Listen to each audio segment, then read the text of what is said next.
Je m'appelle Sébastien Gueye-Yapali. Je suis traducteur et interprète depuis 23 ans et je suis ivoirien. Notre enseigne, c'est conférences et traductions. Et conférences et traductions, comme le nom le dit, nous faisons des conférences, c'est-à-dire nous interprétons, nous mettons à disposition des équipements d'interprétation simultanés, des équipements d'interprétation chuchotés et des équipements de réunion de conseil d'administration.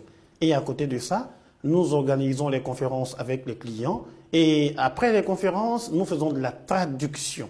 La traduction, c'est à l'écrit, passer d'une langue à une autre. Et en dehors du français et de l'anglais, conférences et traductions s'expertisent dans des langues légèrement rares. Il y a le russe, le néerlandais, l'arabe, le mandarin, le turc et toute autre langue dont les compétences ne sont pas dans la région.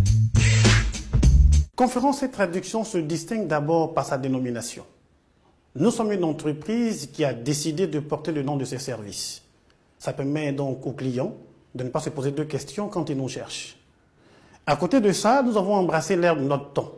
Conférences et traductions, à côté des questions de traduction traditionnelles, nous sommes dans la transcréation, c'est-à-dire la traduction d'éléments publicitaires et de rédaction commerciale.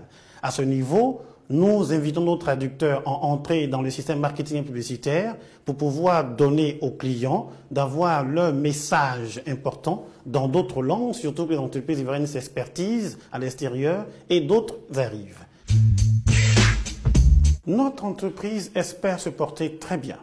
Elle se porte très bien de la qualité de ses employés, elle se porte très bien de la qualité de ses infrastructures et elle entend bien se porter par le travail que tout le monde fait dans le cadre d'aller vers les prospects, les clients pour les transformer en personnes pour lesquelles nous aurons à partager nos expertises pour leur propre développement. Et nous voyons aussi une entreprise qui a réussi à industrialiser ce secteur et c'est pour cela que nous avons mis en place la GITICI, la Journée internationale de la traduction de Côte d'Ivoire, qui permettra désormais à ceux qui veulent traduire de savoir les meilleures adresses, par exemple la nôtre, à ceux qui veulent devenir traducteurs de nous imiter et d'arriver à ce métier, et à ceux qui font la sonorisation de penser qu'il n'y a pas que dans les agences d'événementiel qui peuvent travailler et qu'une conférence est un pool de compétences qui se réunit pour le réaliser. Dans 10 ans, nous espérons avoir hanté quelques capitales africaines et une capitale européenne, pourquoi pas.